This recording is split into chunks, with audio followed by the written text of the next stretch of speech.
Era 1988 e o Brasil vivia uma grande crise econômica que já havia colocado muitas famílias em situação de desespero.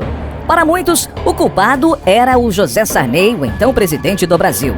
E o maranhense Raimundo Nonato Alves da Conceição acabou perdendo a cabeça em setembro daquele ano, protagonizando um dos momentos mais assustadores da aviação brasileira. Eu sou Donato de Paula, narrador do Mistérios do Mundo. E aqui está a história do voo VASP 375. Em 29 de setembro de 1988, um Boeing 737 realizava o voo VASP 375, que ia de Rondônia ao Rio de Janeiro com 104 passageiros a bordo. Raimundo Nonato embarcou em uma das escalas realizadas no aeroporto de Confins, em Belo Horizonte.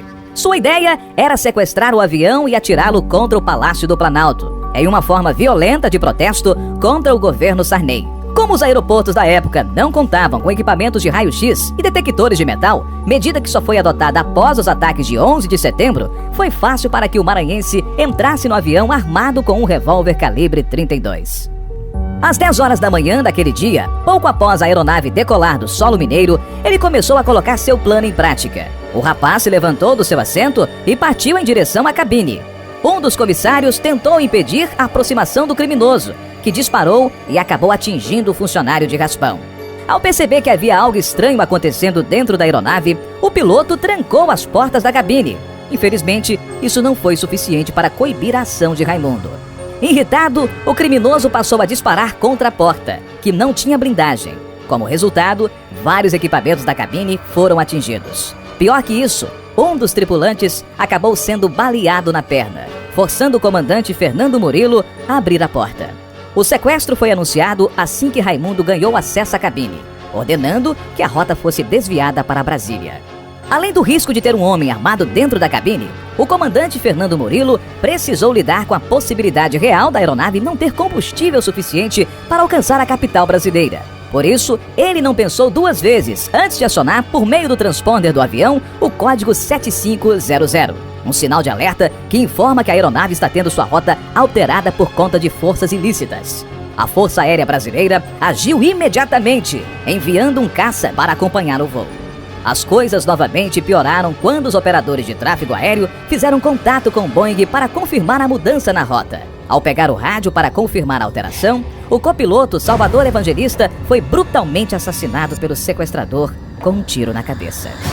Mesmo com inevitável desespero, o comandante Fernando Murilo conseguiu manter a calma e agir racionalmente, fazendo o possível para evitar uma tragédia ainda maior. Para controlar o consumo de combustível, ele passou a voar a altitude máxima, com velocidade reduzida. Ao perceber que o Boeing se aproximava de Brasília, Raimundo ordenou que o comandante se dirigisse ao Palácio do Planalto. Mas Fernando percebeu que havia muitas nuvens abaixo e tentou ganhar tempo, impedindo que o sequestrador tivesse contato visual com o palácio. O comandante conseguiu enganar Raimundo, dizendo a ele que as condições climáticas impediam que ele se aproximasse de forma segura da capital. Acreditando na história, o sequestrador ordenou que a aeronave fosse então mais uma vez desviada de sua rota.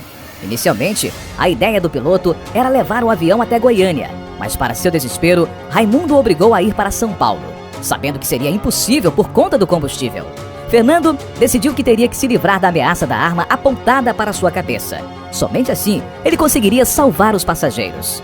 Mesmo sem saber se o Boeing 737 seria capaz de aguentar, o comandante colocou em prática uma arriscada manobra, chamada de tunô, dando um giro de 360 graus. Sem sucesso e com o sequestrador ainda de pé, Fernando jogou a ponta do avião para baixo, passando a descer em parafuso.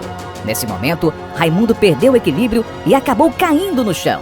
Com um criminoso atordoado, tentando se levantar, Fernando conseguiu pousar a aeronave em Goiânia. Assim que tocou a pista, o Boeing parou de funcionar por falta de combustível. Assumindo o controle do rádio, Raimundo exigiu um outro avião para concluir seu plano de chegar até Brasília. A polícia, então, elaborou um plano para enganar o criminoso, escondendo um atirador de elite dentro do novo avião que supostamente levaria o sequestrador até a capital. No momento em que Raimundo estava entrando na aeronave, carregando o comandante e 2 comissários como reféns, o atirador disparou contra o criminoso. O que ninguém esperava é que o tiro não acertaria Raimundo. A partir do disparo, houve uma intensa troca de tiros na pista do aeroporto.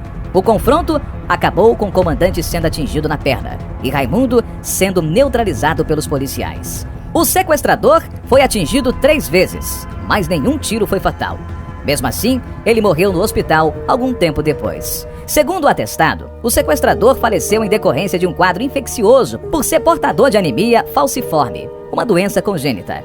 Fernando Murilo de Lima e Silva entrou para a história como um dos maiores heróis da aviação brasileira por conta da maneira como lidou com a situação. O comandante faleceu em 2020, aos 76 anos, por complicações cardíacas e diabetes.